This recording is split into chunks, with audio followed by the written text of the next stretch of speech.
Bugun Makkadagi standart tarifidagi mehmonxonalarimizdan biri Vahdah Al-Xayr mehmonxonasi haqida gaplashamiz. Do'stlar, hozir mehmonxonamizning mas'ul kishilaridan biri Xolid akaning yonlariga kirib, o'zimiz uchun qiziq bo'lgan mehmonxona haqidagi qiziqarli savollarimizni beramiz. Ketdik.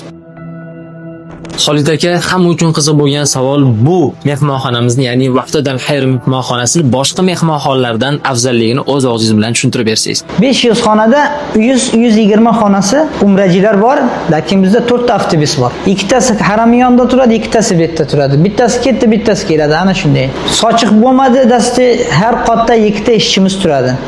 Ikkita ishchimiz turadi. Har kun ertanmanga har darvozani toqlatib kiradi. Bilmasang kammi, bilmasang kam emasmi?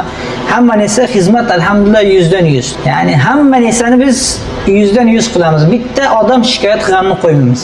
Endi keling mehmonxonamizni xonalari bilan tanishib chiqsak.